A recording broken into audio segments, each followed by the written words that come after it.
depresión como tal. Generalmente hay muchas personas afectadas de esta patología. Y al igual que la ansiolisis, todos hemos pasado en algún minuto de la vida por alguna patología de este tipo. O sea, momentos depresivos generalmente todo el mundo ha tenido, ¿verdad? Pero hay un momento en que pasa de ser una situación nada más a ser una patología. ¿Y cuándo pasa esto? Cuando esta tristeza, pérdida, ira o frustración se mantiene en un periodo prolongado. Estamos hablando de más de una semana. Entonces ahí se puede decir que está instalado ya una depresión. En ese sentido siempre es bien importante tener eso presente. O sea, los periodos pequeños de pequeña tristeza o problemas externos que puedan gatillar en los efectos emocionales sobre una persona son normales. Cuando se prolonga esto en el tiempo es cuando hablamos de depresión. Los síntomas biológicos de la depresión son dificultad para conciliar el sueño o exceso de sueño. Depende de una característica individual de las personas. Hay algunas personas que van a tener mucho más sueño y otras que tienen mucho insomnio. Otra de las características es bastante cansancio, cambios dramáticos del apetito, puede ser aumento o con pérdida de peso. Eso es lo otro igual. O sea, es un carácter individual. Hay personas que sufren una depresión con mucha ansiedad que los lleva a comer mucho y otros que los lleva a una definitiva anorexia. O sea, ahí depende de cada persona, pero sí lo que es común a todos los pacientes es una fatiga y una falta de energía.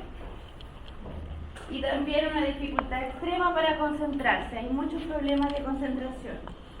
Estos son los síntomas más biológicos de la patología, pero también hay síntomas emocionales. Esto es una agitación, inquietud, irritabilidad. Hay un retraimiento de actividades habituales. El paciente no quiere realizar nada, no tiene ganas de comenzar a hacer nada. Hay pensamientos recurrentes hacia el suicidio, hay bastante desesperanza, abandono y un odio a sí mismo, una culpa inapropiada o sentimientos de ser inútil, ¿cierto?, que siempre invaden a este tipo de pacientes. Es bien compleja la situación porque pasa a ser un poco un círculo vicioso. Pasa a ir en aumento cada vez más estos sentimientos negativos sin momentos más felices, digamos, dentro de la vida del paciente. Comienzan a ser solo momentos grises y como ustedes bien lo saben, la vida generalmente uno pasa por minutos en que está bastante más deprimido, pero inmediatamente ocurre algo que les alegra un poco el día. Ellos no tienen esa sensación, tienen solo la sensación de un día plano y de solo tristeza. Bueno, ¿y cómo se clasifican estas depresiones? Las podemos clasificar en dos tipos principalmente. Está la depresión mayor. En este caso se presenta 5 o más síntomas de la lista durante al menos las 2 semanas y esta situación se vuelve bastante permanente. Por más de 6 meses el paciente experimenta los mismos sentimientos y las mismas sensaciones biológicas además. Entonces es algo que está un poco perpetuado en el tiempo. Son bastante recurrentes y por supuesto la depresión mayor es la más difícil de tratar. Cuando se habla de depresión menor es cuando en realidad no están todos los síntomas o cuando la patología lleva menos de 2 semanas de instalada. Otra de las clasificaciones se habla también de una depresión unipolar, en este caso una depresión endógena, es decir, por problemas como propios, que generalmente es la más complicada, es la depresión que lleva más cantidad de personas a ser hospitalizadas por depresión, es la más difícil de tratar también. Y también tenemos la depresión reactiva. Esta es una no melancólica, En este caso es una depresión debido a algún tipo de acción externa sobre el paciente, puede ser un duelo, un rechazo, cesantía, enfermedad. Esta es la más común y la más fácil de superar si el paciente se da cuenta de que las circunstancias externas no lo afectan tanto. No responde muy bien a antidepresivos, lamentablemente, este tipo de depresión reactiva, porque depende más de la solución de la situación externa. No depende tanto del desorden que pudiera existir en los neurotransmisores. Bueno, hay otro tipo de depresión que también es importante de destacar, es la depresión bipolar. Yo creo que ustedes todos han escuchado hablar de los bipolares, ¿o no? Son aquellas depresiones en que se alternan situaciones de depresión con situaciones de máxima actividad. O sea, personas que andan por periodos de mucha euforia y otros de mucha tristeza. Entonces este cuadro oscila entre la depresión y la manía y tiene varias semanas de duración. Además, este tipo de depresión guarda muchos componentes hereditarios. En general hay familias que sufren este tipo de depresiones.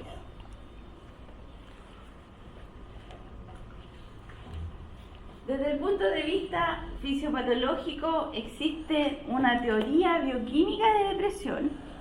Esta fue acuñada en el año 1965, ha sido actualizada, se le han ido añadiendo elementos nuevos, ahora que conocemos mucho más sobre los neurotransmisores y mucho más de la intrincada relación de equilibrio entre los distintos neurotransmisores, pero todavía, digamos, se mantiene un poco vigente, a pesar de los años y a pesar de los nuevos elementos que conocemos. Este caso se habla de que la depresión se relaciona con cambios tanto en el número o en la sensibilidad de distintos receptores pre- y postsinápticos. ¿Ustedes se acuerdan un poco de cuáles son los receptores presinápticos? ¿Qué funciones tienen los receptores presinápticos? Por ejemplo, los alfa-2. ¿Se acuerdan qué es lo que hacen?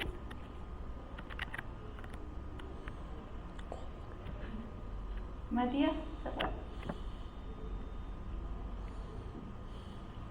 Por acá, ¿se acuerdan qué es lo que era el receptor alfa-2? Alfa-2 son excitatorios, parece.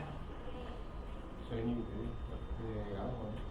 No, los alfa-2 son los receptores para catecolamina. Son receptores que van a responder a adrenalina, noradrenalina. Pero ¿cuál es la función de los alfa-2? ¿Son excitatorios o no? Son inhibitorios. Alfa-2. No confundir con los beta-2. Lo están confundiendo con los beta-2, por eso están diciendo. Los alfa-1 son los que van a regular principalmente el flujo sanguíneo. Pero eso sería inhibidor. Esos son excitatorios. ¿Los alfa-1? Sí. ¿Los alfa-2? Los alfa-2 se consideran más inhibitorios porque se ubican en la presinapsis. Y alfa-2. Entonces son inhibitorios y la función principal es disminuir la cantidad de neurotransmisores liberados. ¿Se acuerdan? Son considerados autorreceptores. ¿Sí? ¿Ahora se acuerdan o no?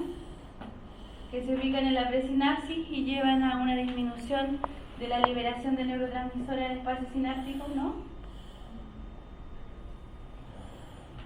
Vale, hay que estudiar montones más porque cuando venga cardiovascular viene el sistema nervioso autónomo y tienen que manejarse súper bien los receptores y no se van a enredar muchísimo.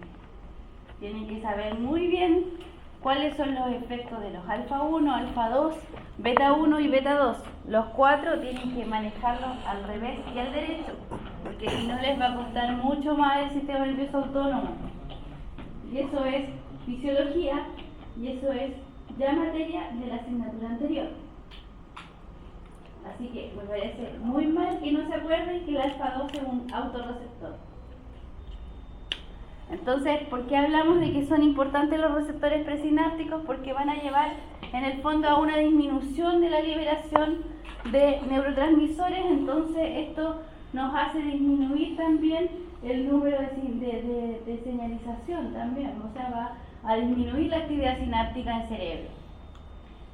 Entonces, se habla de esta responsabilidad de estos distintos receptores del sistema nervioso central y habría una alteración en las concentraciones especialmente de dos neurotransmisores, noradrenalina y serotonina. Está bien establecida la actividad de estos dos neurotransmisores, pero tal como yo les dije, el sistema nervioso es un sistema de equilibrio. Entonces, si nosotros alteramos otros neurotransmisores como dopamina o como GABA, también podríamos alterar los sistemas noradrenérgicos o los sistemas serotoninérgicos.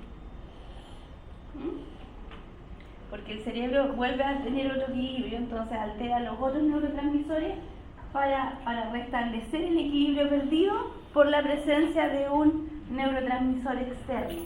¿Sí? Entonces, por eso es que vamos a ver medicamentos que tienen otro tipo de actividad.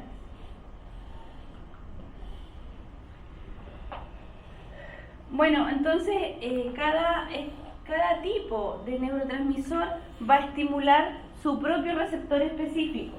No es que el neurotransmisor GABA vaya a actuar sobre la serotonina, ni tampoco va a actuar sobre noradrenalina. Lo que pasa es que al interactuar con su propio receptor va a afectar a los neurotransmisores adyacentes. ¿Sí? Esa es la idea, pero cada uno actúa en su propio receptor, eso que les quede súper claro. O sea, no es que el neurotransmisor GABA vaya a interactuar con serotonina, en ningún caso. Son específicos, ¿sí? Con su propio receptor.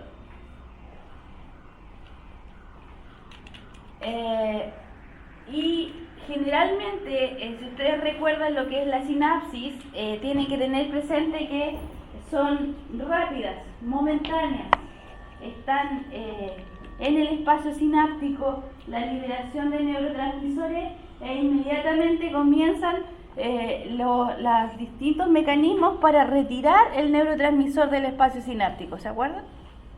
¿Cuáles eran los mecanismos para retirar los neurotransmisores? Recaptura y degradación por la enzima. Y degradación enzimática. Principalmente, sí. Y también, pero esos son los dos principales, la recaptura y la degradación enzimática. Entonces, nuestros blancos para tratar las patologías asociadas van a ser los mismos que ya hemos ido mencionando, o una agonista que active el receptor, o un fármaco que mejore la recaptura, o también algún fármaco que nos estimule la degradación del espacio sináptico. ¿Se entiende? Siempre hay que fijarse en el mecanismo fisiológico para después ver cómo podemos intervenir desde el punto de vista farmacológico. Entonces, ¿cuáles van a ser nuestras enzimas si tenemos pensado todo esto? Vamos a pensar en la recaptación activa, en la degradación enzimática, y estos dos mecanismos son importantes dentro de la degradación enzimática, dos enzimas que son la MAO y la COMP, ¿cierto? Que nos van a degradar ¿qué neurotransmisor? Catecolaminas, justamente. Entonces, generalmente los antidepresivos van a ser desarrollados para tener actividad sobre este tipo de blancos, o la recaptura, o actuar como un agonista directamente, o también actuar como una degradación enzimática, estimular la degradación. Bueno, ¿qué es lo que produce el estrés? El estrés produce cambios en la transducción de las señales, principalmente las monoaminérgicas. Y hasta ahora, hoy en día, la teoría más aceptada es que se ve producto del estrés una alteración del BDNF. ¿Qué es lo que es el BDNF? ¿Se acuerdan?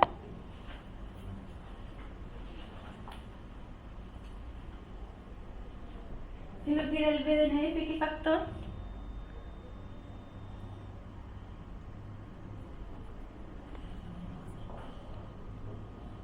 Aquí lo está buscando, a ver. ¿Qué era? BDNF. Es un factor neurotrófico, ¿cierto? ¿O no?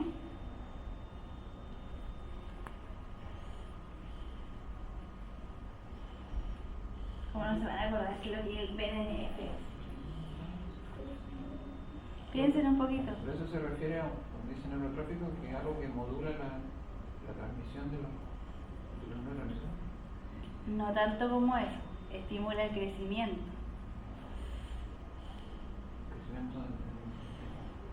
De los contactos sinápticos, estimula el remodelamiento de las neuronas, no, de los contactos sinápticos más que las neuronas. Las neuronas se dividen muy poquito. Hay muy poca división neuronal y por eso es que las neuronas generalmente hasta muy pocos años atrás se creía que solo morían y que no se dividían nada. Hoy en día sabemos que sí se dividen, pero se dividen muy lentamente. Entonces la cantidad de neuronas nuevas que van apareciendo son tan bajas en relación a la muerte que por eso es que se habla de una tasa más de muerte que de aumento, ¿sí? Pero lo que sí cambia mucho y lo que sí hay mucho es remodelamiento de los contactos sinápticos. Se le denomina también poda sináptica. ¿Aquí lo encontró? Creo que era el BDNF. Factor de crecimiento neurotrófico. Neuronal. Entonces, ¿qué es lo que hacen los factores de crecimiento? ¿Se acuerdan ustedes o no?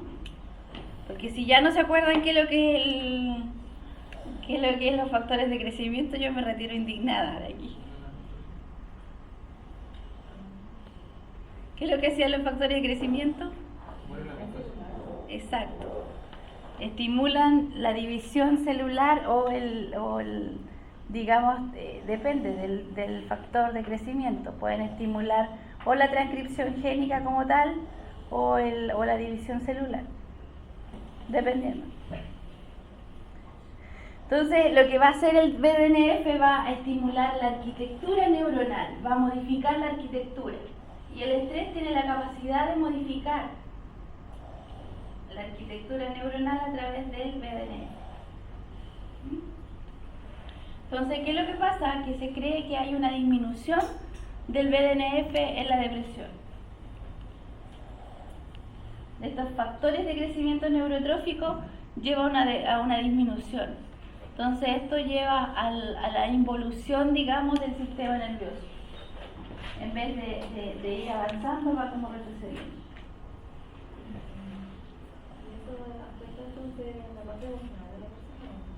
Claro. Es que el cerebro es demasiado complejo como hay que entenderlo desde ese punto de vista. Son relaciones súper intrincadas, donde un neurotransmisor afecta a otro.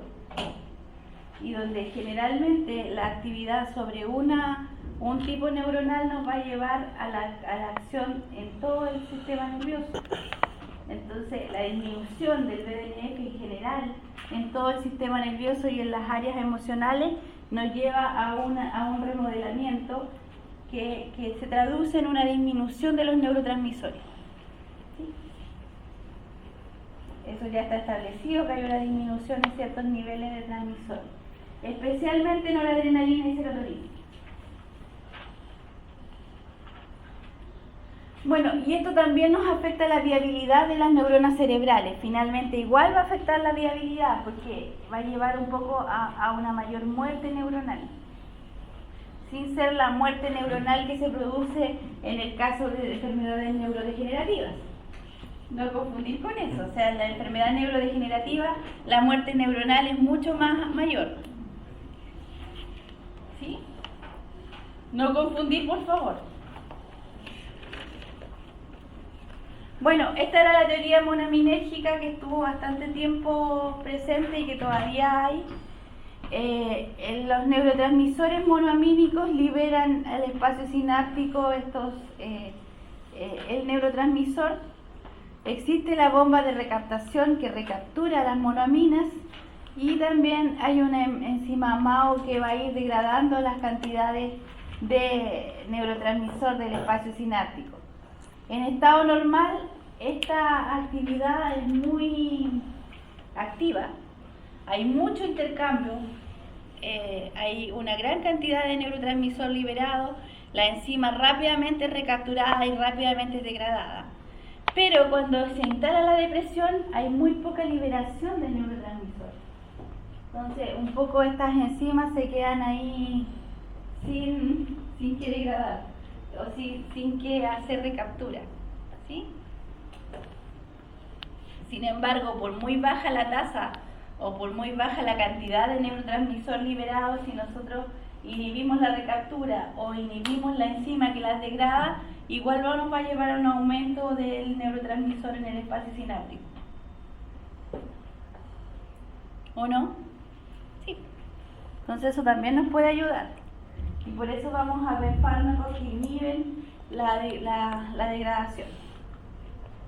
Bueno, ¿cómo vamos a clasificar? Ahora ya vamos de lleno a los fármacos como tales.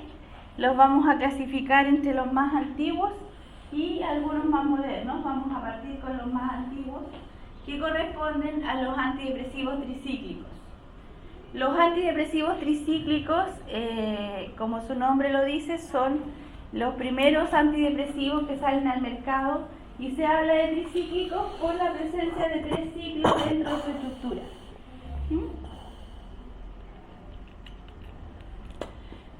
Los primeros que salen al mercado, los de primera generación, son los amitriptilina, nortriptilina, imipramina, cloripramina y desipramina. Ustedes pueden ver que no solo son utilizados para la depresión, también se pueden ser indicados para otras patologías. Por ejemplo, un dolor neuropático. Para la neuralgia del trigémino también a veces dan amitriptilina o desipramina o imipramina. Para algunas patologías muy dolorosas que llevan también este dolor crónico, también podrían llevar al paciente a una depresión. Por ende también resulta bastante útil la utilización de estos antidepresivos. Entonces, siempre presente, no solo se utilizan para depresión, aunque son la principal indicación de uso. ¿Sí? Algunas moléculas un poquito distintas, la doxepina y la amoxapina. De segunda generación tenemos antidepresivos tetracíclicos. Estos salieron al mercado un poco posterior a los de primera generación. Desde el punto de vista clínico no son tan destacables, la verdad. Si bien se trató de mejorar un poco las características, los problemas asociados que tenían los antidepresivos tricíclicos, no se logró muy bien el objetivo. El principal problema o el principal efecto adverso que presentan los antidepresivos tricíclicos son los efectos vegetativos. ¿Se acuerdan que hablamos hace un par de días atrás sobre efectos vegetativos? Y que decíamos que eran principalmente efectos anticolinérgicos. Estos antidepresivos tetracíclicos siguen manteniendo algunos de esos efectos adversos, entonces tampoco representaron una gran mejoría frente a los que estaban, sobre todo porque luego salieron unos fármacos absolutamente distintos que ya no son tricíclicos ni tetracíclicos y que son los más utilizados hoy en día, que son los inhibidores selectivos de la recaptación de serotonina. En vista de eso, siempre hay que tener presente todo esto. Dentro de los también fármacos antidepresivos están otros fármacos que son los inhibidores irreversibles de la monoaminoxidasa, los IMAOs, y dentro de estos IMAOs también los vamos a revisar. Hay algunos fármacos que son bien complicados. Los IMAOs son fármacos que tienen demasiadas interacciones. Si bien son bastante efectivos en el tratamiento de la depresión, son fármacos que destacan por su grado de interacciones. Interaccionan con casi todos los medicamentos y con muchos alimentos ricos en tiramina. Entonces al paciente hay que indicarles que no pueden consumir nada de queso. Y otros alimentos que también son ricos en tiramina. Entonces igual es complicada la situación. No es una medicación que uno lo dé como de primera línea. Hoy en día los de primera línea siguen siendo los inhibidores selectivos de la recaptación de serotonina. Pero a la vez hay unos imados más selectivos que la seleginina, por ejemplo. Los de segunda generación son inhibidores reversibles del AMAO. Estos son especialmente el AMAO tipo A y en este caso destaca la moclobemida. Pero siguen manteniendo algunos problemas, sobre todo de las interacciones. A pesar de que se disminuyó bastante las interacciones en relación a los de primera generación, sigue todavía algo de interacciones importantes. Bueno, estos son los realmente importantes, que son los inhibidores selectivos de la recaptación de serotonina, los ISRS. Estos son los que ustedes tienen que manejar a fondo. Estos son los que realmente tienen todos los detalles y en realidad son los más utilizados actualmente. La fluoxetina era el prototipo del grupo, luego salen al mercado una gran cantidad de otros agonistas, como son la paroxetina, la sertralina, la riboflexina, la fluvoxamina y el citalopram. En Chile yo diría que se utiliza muchísimo la fluoxetina, la paroxetina y sertralina y el citalopram también. Así que bastante de esto están muy prescritos en el mercado chileno. Revisemos ahora ya los distintos grupos. Vamos a partir hablando un poco de los antidepresivos tricíclicos. Tienen una estructura similar a clorpromacina. No son los fármacos ideales porque poseen efectos secundarios no deseables bien importantes. Hablábamos de estos efectos vegetativos que son importantes. Los prototipos son la imipramina y la amitriptilina. Tienen un gran potencial de bloqueo de serotonina, eso es lo importante, pero también tienen acción sobre noradrenalina. La idea de la mezcla de una actividad tanto sobre serotonina y noradrenalina le otorga una capacidad antidepresiva bastante buena. Estos fármacos son de verdad bastante efectivos, aunque la efectividad en depresión tiene que ver mucho con la característica individual del paciente. El psiquiatra tiene que ir cambiando un poco el medicamento y estableciendo dosis bajas, ir aumentando hasta encontrar la terapia ideal. Es bastante individual en el caso de las depresiones. El psiquiatra demora bastante tiempo en encontrar la dosificación ideal para el paciente. No es algo que sea automático desde hoy hasta mañana ya tengo la dosis correcta. Es muy individual. Y también el tratamiento adecuado. Hay fármacos que sencillamente no le hacen nada al paciente. No le ayudan en nada con la depresión. Entonces, esta característica hace que sea muy lenta la terapia. Entonces, hablábamos de que no es el problema porque tengan actividad sobre serotonina y sobre noradrenalina, sino que principalmente es por la acción vegetativa. Y si hablamos con la acción vegetativa nos referimos a la actividad sobre el sistema extrapiramidal. Y en el sistema extrapiramidal hablamos de zonas motoras que van desde el cerebro hasta la zona de la médula espinal, que corresponde a un sistema de relevo y conexiones hacia la corteza cerebral, el cerebelo, el tronco encefálico y el tálamo. Y generalmente este sistema está relacionado con el tono muscular y el equilibrio. Entonces esta actividad, generalmente responde a los neurotransmisores acetilcolina.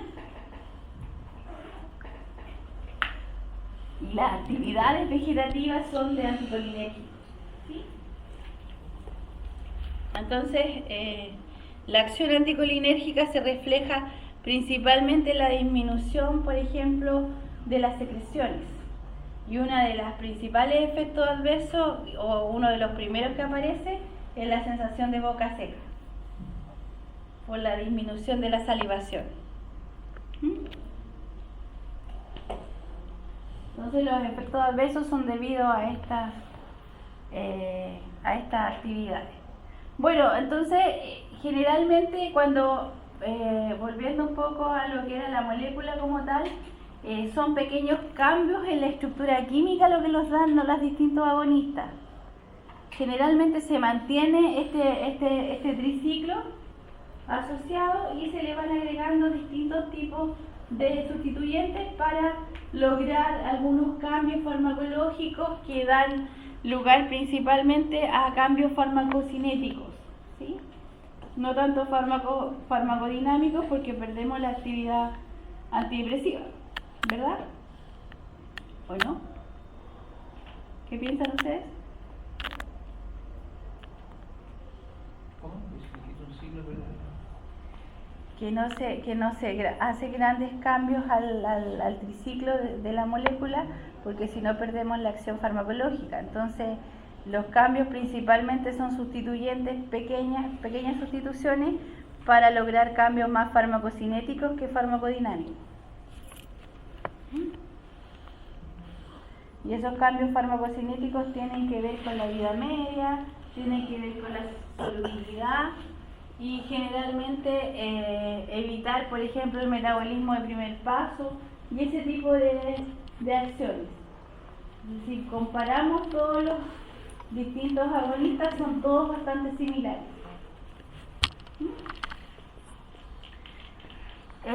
Generalmente son cambios en un metilo, aumento de un cloruro. El cloruro incluir más halógeno en una molécula, ¿qué nos va a aportar? Solubilidad. Solubilidad, ¿no? ¿Pero solubilidad sobre qué? ¿En agua o en líquidos? El halógeno lo hace como más polar para que Sí, pueda atravesar. entonces atraviesa las membranas más fácilmente. Más liposolubilidad, ¿cierto?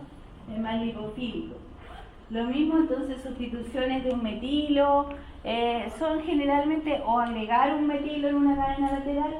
En el fondo es para dar lugar a una molécula a mejorar la actividad y no perderla. Eso es general.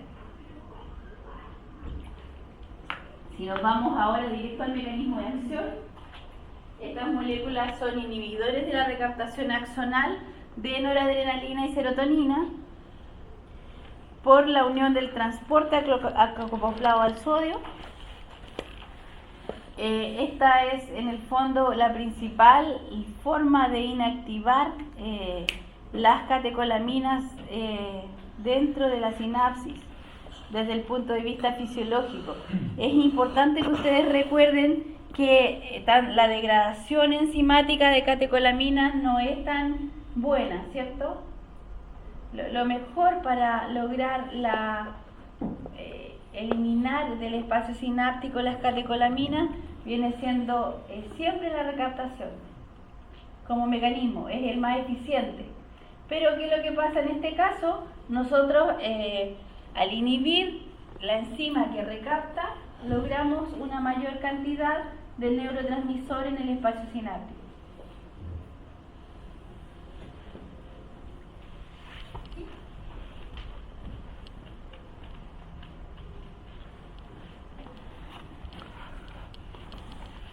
Bueno, esto es el mecanismo de acción principal, pero a la vez hay que tener presente que no son tan selectivas los antidepresivos tricíclicos. Tienen actividad sobre otros neurotransmisores que también vienen siendo bien importantes.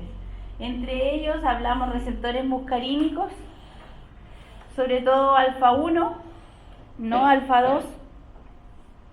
Entonces los alfa 1 nos van a llevar a respuestas bastante importantes, y receptores histaminérgicos.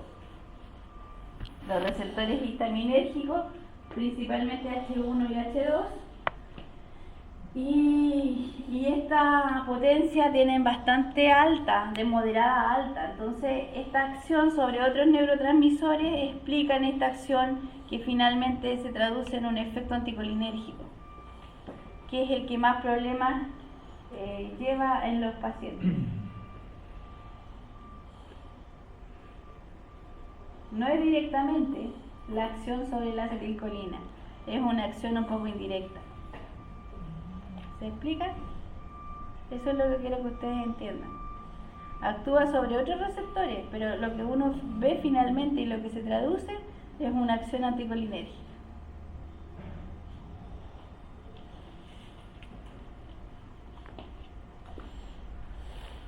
Bueno, las aminas terciarias tienen un mayor poder para inhibir la recaptación de serotonina que no la adrenalina.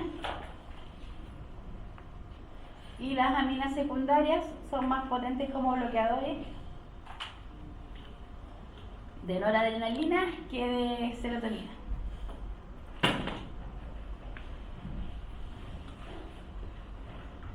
Bueno, cuando hablamos de las acciones terapéuticas de los antidepresivos sobre el sistema nervioso central, lo podemos clasificar en dos tipos de acciones. Acciones más precoces, en el caso directo va a ser la recaptación a nivel neuronal de las aminas, aumento del neurotransmisor a nivel de la biofase, disminución del recambio del neurotransmisor y también nos lleva a una disminución de la frecuencia de descarga neuronal. ¿Por qué se explica la disminución de la frecuencia de la descarga neuronal? Porque hay menos neurotransmisores, funcionan tan rápido, ¿no? No necesariamente, porque también está el mecanismo de síntesis.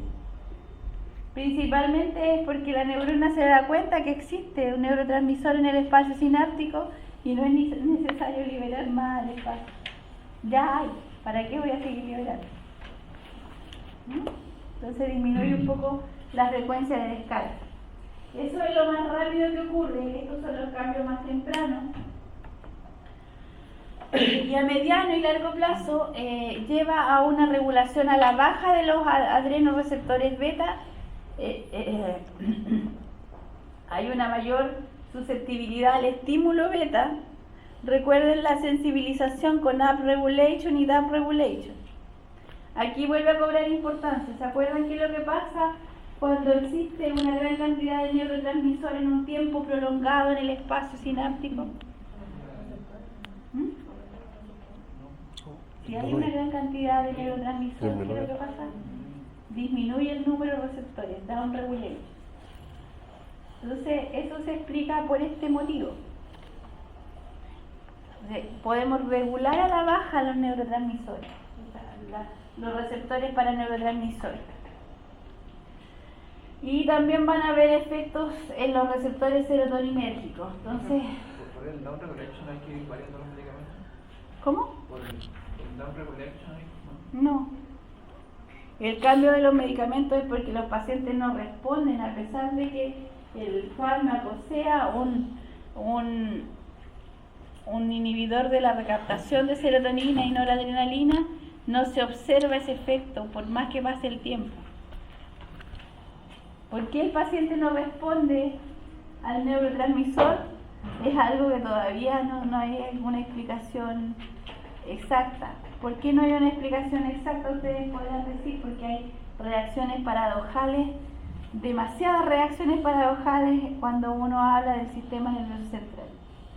Son respuestas muy individuales. El cerebro es un sistema muy complejo y hoy en día se conoce muy poco del cerebro. Digamos que las investigaciones en cerebro deben haber comenzado hace un par de años atrás. El año pasado fue declarado el año del cerebro en relación a la investigación, pero se ha avanzado muy poco. Entonces, en realidad, cómo se regula o cómo se autorregula el cerebro es lo más complejo de poder predecir, y es una respuesta muy individual. Entonces, por mucho que uno conozca que sí va a afectar el neurotransmisor y que sí vamos a tener inhibición de la recaptura, ¿por qué algunos pacientes responden y otros no? No hay una explicación lógica. Puede ser porque ese otro paciente tiene una vía activa que va a lograr activar igual el cerebro. Puede ser. Pero así yo decirte que hay una razón lógica y directa, no la hay. Si solamente se enfocan y se redondean las ideas diciendo que hay reacciones paradojales y que las respuestas son individuales. Entonces el psiquiatra lo que hace es prescribir un medicamento y tratar al paciente por al menos un mes, porque recuerden que estas reacciones son lentas, no es rápida, se demora en establecerse bastantes semanas. Entonces antes de un mes no puede decir el médico que no, que el medicamento no le sirvió y no fue de ninguna utilidad. Entonces si al mes se entrevista otra vez con el paciente y ve que no hubo ningún tipo de mejoría, dice vamos a tener que cambiar la terapia. ¿Sí? El problema, y es lo que vamos a ver ahora más enseguida, es que hay muchas interacciones entre las terapias. Entonces no es llegar y decir hoy día estoy tomando un antidepresivo tricíclico, mañana comienzo a tomar un inhibidor de la MAO, ni viceversa tampoco, porque las interacciones que tienen generan unos síndromes bastante complejos, sobre todo no tanto centrales, sino que más autónomos, con crisis hipertensiva. Entonces eso nos lleva a que exista un periodo de lavado del paciente en que tiene que estar sin medicación para poderlo cambiar. Lo más fácil es cambiar dentro del mismo grupo, pero si no te hace nada ya el medicamento y pasaste por distintos fármacos y no lograste una respuesta dentro del mismo grupo, ¿qué sacas con cambiarte a uno, cuarto o quinto medicamento del mismo grupo? Entonces ahí ya hay que cambiar de tipo de compuesto, pues ya no del mismo grupo, sino que de un grupo diferente, que tenga un mecanismo de acción un poco distinto. Y eso es lo complejo, porque ahí sí que hay interacciones. Dentro del mismo grupo no son tantas las interacciones, pero cuando nos cambiamos de grupo farmacológico, ahí sí.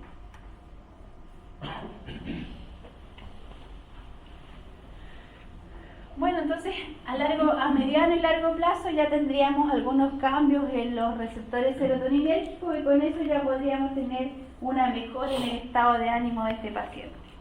¿Cuáles son los problemas? La respuesta clínica es súper lenta, no es una respuesta inmediata, entonces no podemos evaluar y decir que el medicamento sirve o no sirve hasta que ha pasado un buen tiempo, prácticamente un mes, entre 3 semanas a un mes. Hay medicamentos que no inhiben la recaptación de serotonina y también tienen una actividad antidepresiva. Entonces, ¿por qué podemos decir que el medicamento va por la vía serotoninérgica y noradrenérgica si hay medicamentos que no actúan sobre ninguno de estos dos receptores y tienen actividad antidepresiva también? Como por ejemplo algunos inhibidores GABAérgicos, como los antidepresivos, lo que ya vimos, como los benzodiazepínicos, que actúan sobre GABA. ¿Y por qué ocurre eso? ¿Cómo lo explicamos? Si la teoría dice que es por vía de las monoaminas, en cambio las monoaminas la instalación de la depresión. Pero no guarda relación con monoamina, no es ni serotonina ni es ni noradrenalina, son fármacos que actúan sobre vías diferentes. ¿Y cómo explicamos esta actividad antidepresiva entonces? Si el fármaco no tiene actividad ni sobre noradrenalina, ni tampoco sobre serotonina, no hay actividad sobre los sistemas catecolaminérgicos, ¿cómo se explica que fármacos que tienen un mecanismo totalmente distinto, por ejemplo, un receptor benzodiazepínico, tienen acción antidepresiva? Yo diría que actúe en GABA no significa que ocurra la depresión, o sea, que tenga actividad como tal, sino más bien por la sedación que puede producir. Por eso la persona está más calmada. Pero es que la depresión, la persona ya está calmada, ya no tiene ganas de nada, lo ideal es que... pero tiene efecto antidepresivo. ¿Cómo lo explicamos? ¿Puede acá? ¿Cómo lo explicamos? A ver, yo quiero que piensen un poco, pero piénsenlo, denle vuelta. La regulación indirecta de... Exacto, Matías, eso es lo que pasa. Hay una regulación indirecta de los neurotransmisores. Yo quiero que piensen un poco, o sea, piensen en la acción farmacológica. Imagínense la acción farmacológica, eso es lo que quiero que lleguen. Imagínense que son un neurotransmisor que está en el cerebro. ¿Y cómo es la actividad? Hay una regulación indirecta. Y es por vía de esa regulación indirecta que se exacerban otras vías excitatorias que llevan a una mejoría en la depresión. ¿Sí? Pero es muy complejo de entender, o sea, no es fácil. Y traten de ir como imaginándose un poco esta actividad, porque yo sé que es un poco compleja, pero sé que ustedes son capaces de poder visualizarla, de poder ir entendiendo un poco los mecanismos. Si ustedes entienden los mecanismos, después las explicaciones de por qué ocurren los efectos adversos o por qué ocurren las interacciones va a ser súper fácil. Lo más complejo de entender dentro del sistema nervioso central son los mecanismos de acción. Entonces ustedes no se confundan con los mecanismos y van a tener prácticamente más del 40% del curso absolutamente desarrollado para la segunda prueba. Los contenidos desarrollados completamente. Lo complejo aquí es aprenderse los mecanismos y las diferencias, ¿sí? Entonces, en este caso, vamos a tener fármacos que no tienen una actividad antidepresiva, que tienen una actividad antidepresiva, pero que no inhiben la recaptación de catecolaminas, y hay otros fármacos que bloquean la recaptación de neurotransmisores, pero no tienen acción antidepresiva. Entonces, ¿por qué no tienen acción antidepresiva si también bloquean los neurotransmisores? Eso es lo difícil de comprender en el sistema nervioso central. Y todo se explica por esta actividad indirecta, por la activación de vías indirectas. Pero no están descritas esas vías. ¿Ah? Esas vías no están descritas. Sí, están descritas. Por ejemplo, el alcohol. El alcohol que tiene una acción inhibitoria en el sistema nervioso central, que inhibe la actividad vía GABA, inhibe la actividad de diversas vías. Entre esas vías que inhibe son las vías inhibitorias. Entonces tú lo que observas en el paciente que ha consumido alcohol es una excitación, una gran euforia y alegría, y eso es en un primer momento, eso es una de las primeras reacciones, pero luego que se va aumentando la dosis de alcohol ya empiezan a activarse más vías inhibitorias y lleva al paciente a un bajón. Generalmente terminan con mucho sueño, ¿cierto? Y a dormirlo completamente. Pero en un primer momento la actividad que primero se ve son la inhibición de vía inhibitoria, entonces lo que uno ve es excitación, no es inhibición. Y es por eso que se atreve el paciente a hacer cosas que no hace sin alcohol.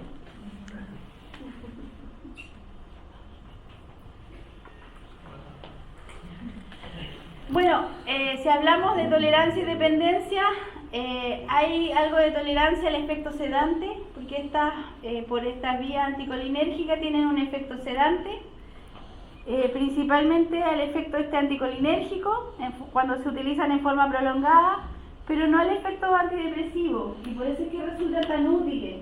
Entonces se le puede decir al paciente, en los primeros momentos, en el primer mes, usted va a sentir harta somnolencia, va a sentir sequedad bucal y varios efectos que a lo mejor los puede resultarle un poco molestos, pero es en un primer momento. Luego de lo cual va a dejar de sentir esto, entonces la terapia sí va a ser útil, ¿sí? Porque se produce un poco de tolerancia a estos efectos. Pero el efecto antidepresivo no se produce tolerancia, entonces eso es lo bueno.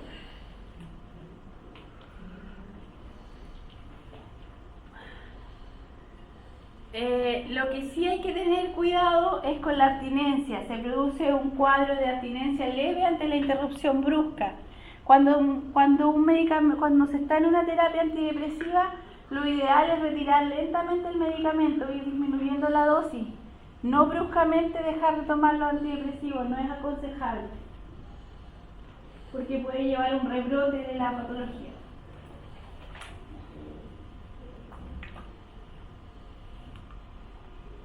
Desde el punto de vista farmacocinético, como grupo, tienen una muy buena absorción oral, aunque a veces es lenta por esta acción anticolinérgica.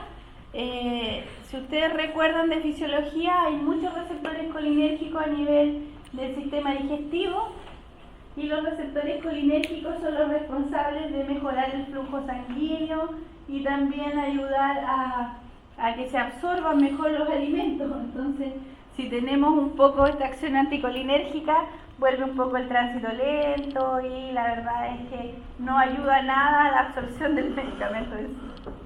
Hay algunos problemas en ese sentido.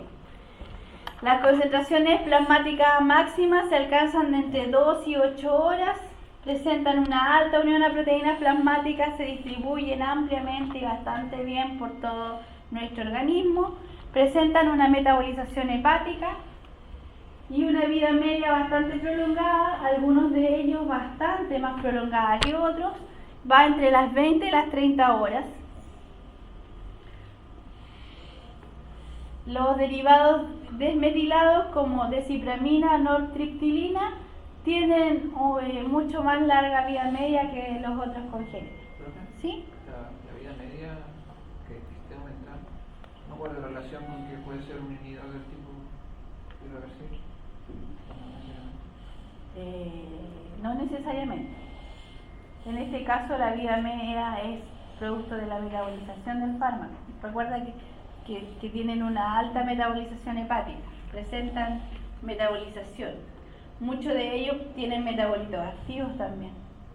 Pero por tener la vida media tan alta, ¿las dosis son como diarias? Sí, se pueden administrar una vez al día. Eso facilita la administración una vez al día. Es bueno dentro de una depresión que se está tomando una medicación de forma prolongada. Estamos hablando por más de 6 meses. Generalmente la medicación por depresión no es menor a 1 año, entre 6 meses a 1 año, incluso puede ser 2 o 3 años con antidepresivos. Entonces esto lleva a que mientras más distanciada sea la administración, más fácil es para el paciente, sobre todo una vez al día, una dosis diaria es como lo ideal en la medicación. Tiene que ser como la misma hora, como dentro de la... Es lo ideal, tomar los medicamentos a la misma hora. No es tan riguroso como es, por ejemplo, cuando hablamos de antibióticos o de antivirales, en los cuales hay microorganismos vivos o hongos que si baja la concentración mínima inhibitoria pueden generar resistencia, pero lo ideal es mantener más o menos las mismas horas. No es tan estricto con la medicación crónica. Salvo en el VIH, que sí tiene que ser súper medicación crónica y súper como un reloj, porque puede bajar, si bajamos bajo la concentración mínima inhibitoria, el virus va a tender a formar más resistencia. Entonces, evitando eso, hay que ser muy estricto en la hora. Pero en otro tipo de medicaciones, cuando ya la medicación se vuelve crónica, te da un lapsus de tiempo que lo ideal es decir con el desayuno o antes del desayuno, depende del medicamento si hay interferencia con los alimentos o no. Eso se elige. Cuando uno tiene una terapia, por ejemplo, para el dolor, que tiene que tomarse un medicamento cada 8 horas, que al paciente se le olvida tomárselo cada 8 horas, no pasa mucho más allá de que va a sufrir el dolor, ¿cierto? Pero cuando es un antibiótico, cuando es un antifúngico, cuando es un antiviral, sí que importa. Entonces ahí sí que hay que colocar ojalá alarmas y aconsejar al paciente que no se olvide porque genera resistencia.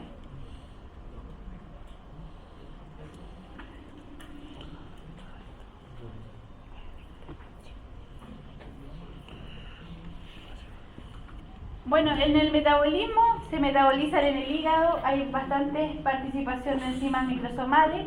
El mecanismo más importante es la oxidación. Posteriormente se conjugan con ácido glucurónido, o sea, sufren metabolización de fase 1 y 2, ¿cierto? Primero entran en fase 1, luego pasan a fase 2.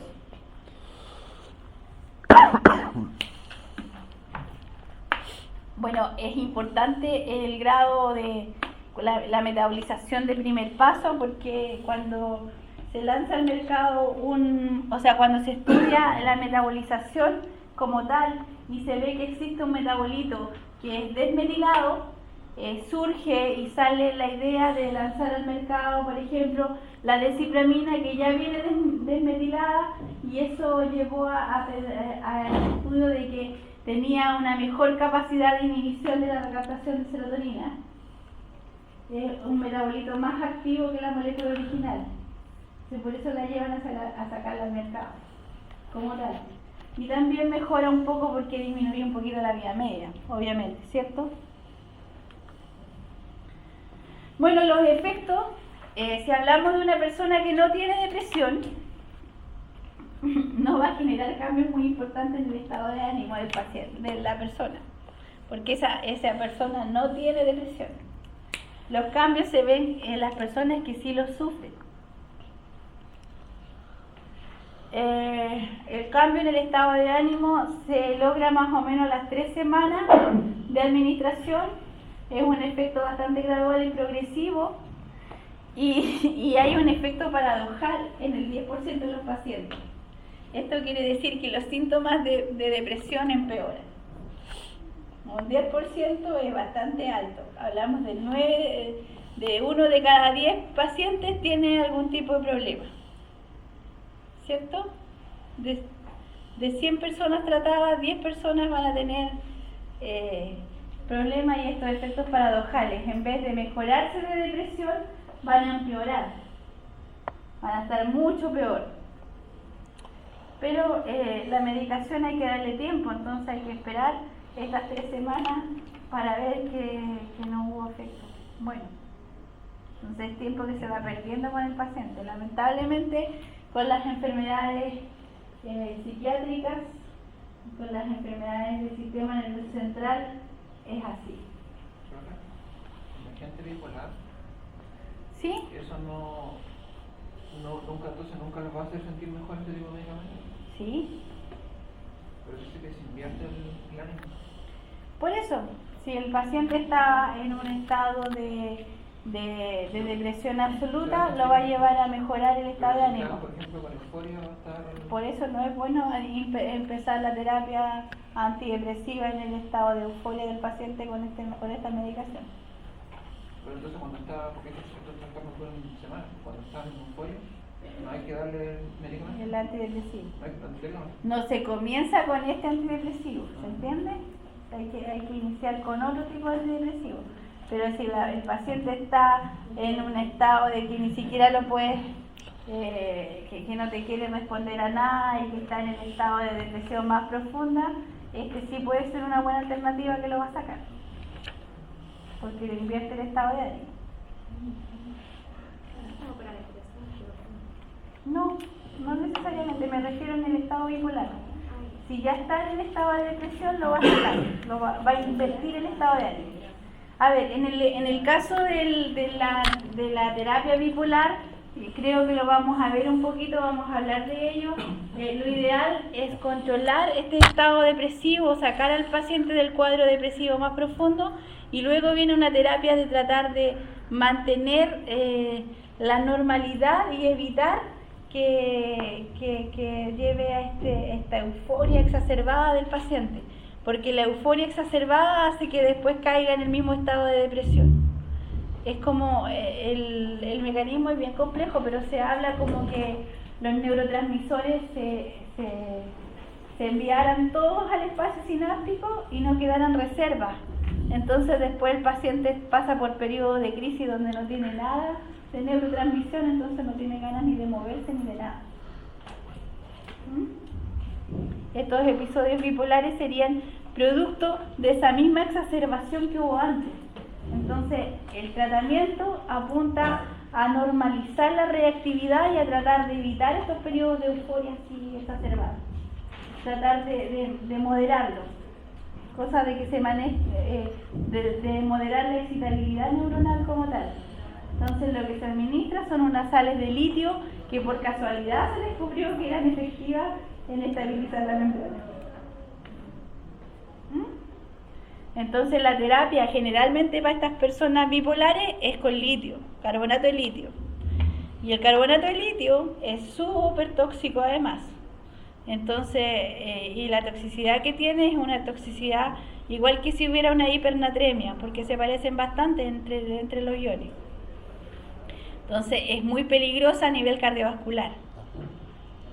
¿Qué es lo que se hace? Se observan y se tiene un control riguroso de las litemias del paciente. En forma muy regular el paciente tiene que irse a hacer controles de litemia, es decir, las concentraciones de litio que tiene. Porque además es difícil de eliminar el litio, por ser tan pequeño, se reabsorbe súper rápido el riñón. Entonces se tiende a la bioacumulación sin que se elimine totalmente. O sea, sin que no sea acumulable totalmente, como otros metales pesados. Se puede eliminar, pero se elimina muy mal. Cuesta que se elimine. Tiende a la bioacumulación.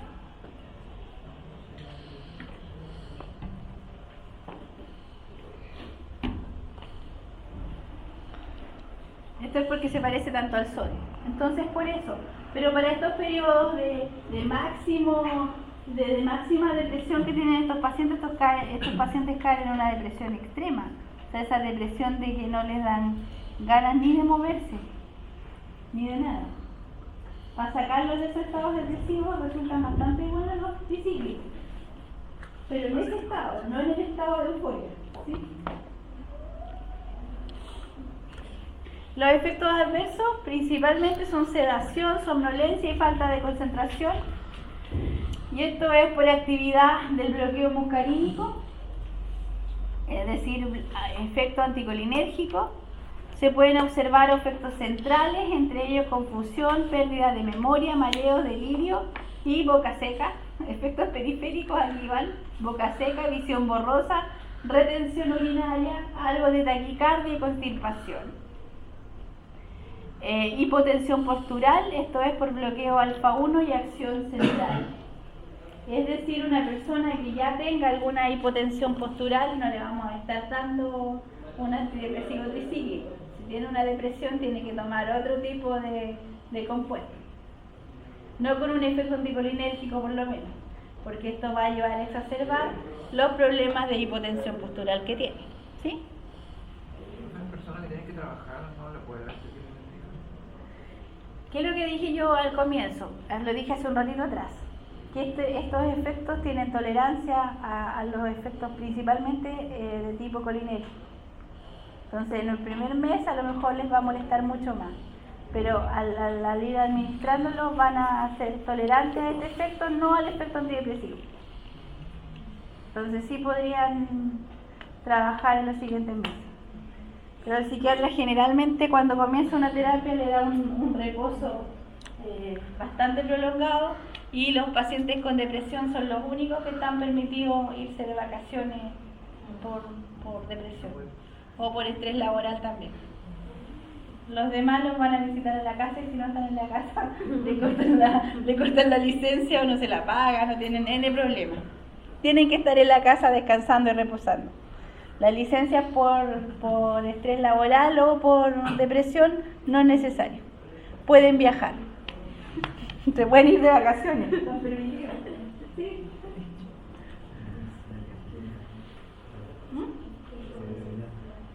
Hipotensión postural. La hipotensión postural es un tipo de cambio de presión que ocurre, que también se denomina hipotensión ortostática.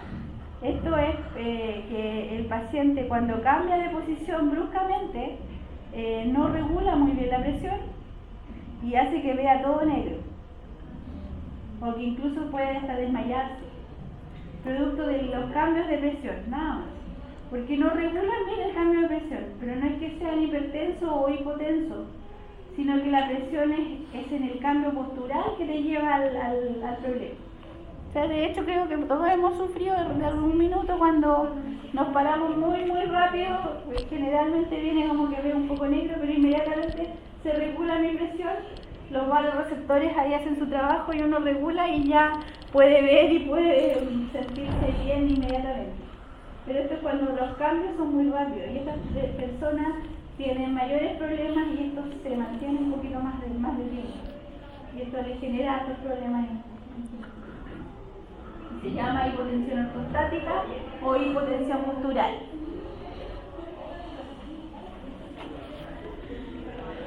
Bueno, entonces los mayores problemas y los efectos adversos más importantes, y el que tienen que recordar siempre, son un efecto tóxico cardíaco. Este sí que es el efecto más complicado de los tricíclicos.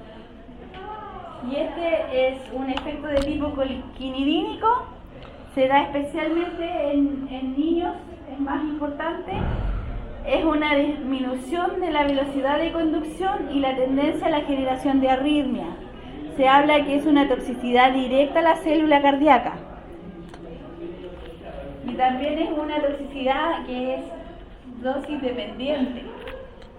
Entonces, si la persona se intenta suicidar con antidepresivos tricíclicos, estamos un poco mal porque no hay antídoto. No hay antídoto.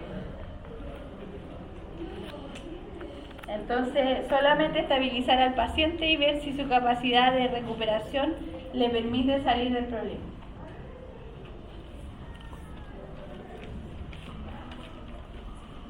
¿Sí? No hay antídoto.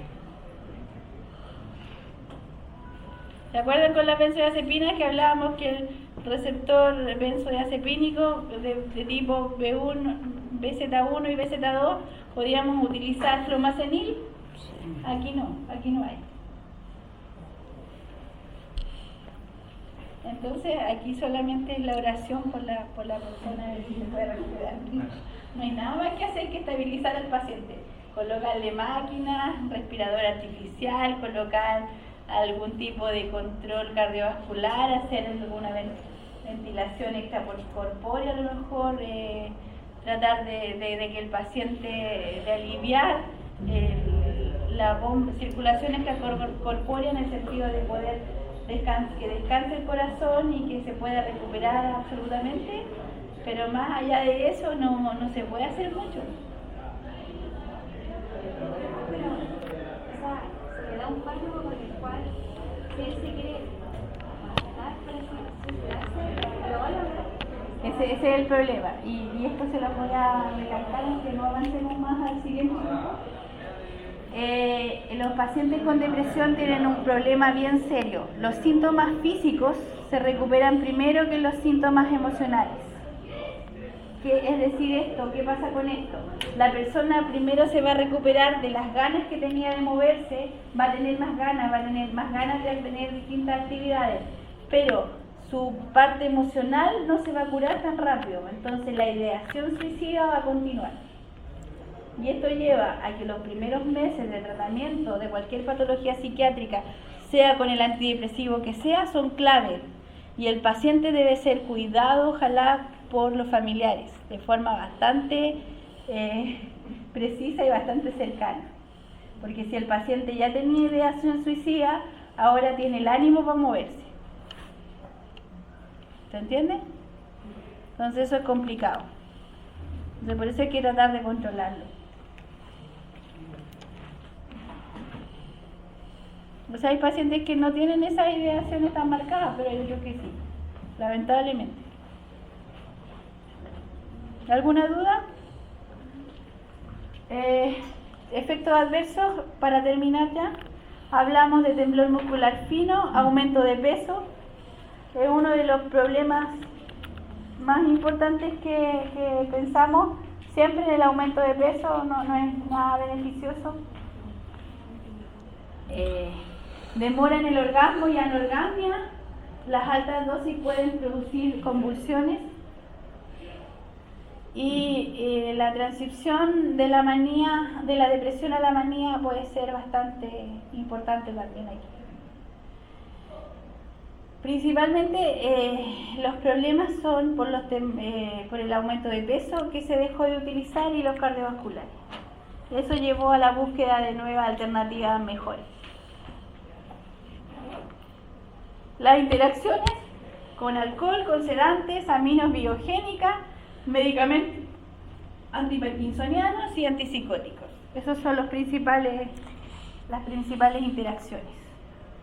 Y las dosificaciones, esto está aquí, pero yo no les voy a preguntar sobre las dosis, aparte que son súper individuales.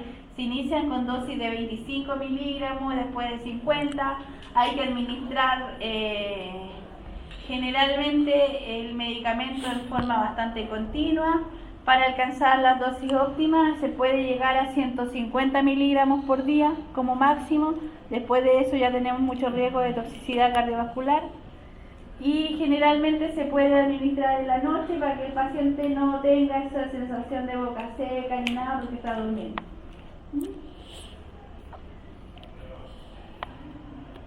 Y los efectos antidepresivos aparecen con mayor frecuencia entre el día 10 y el 20 de tratamiento.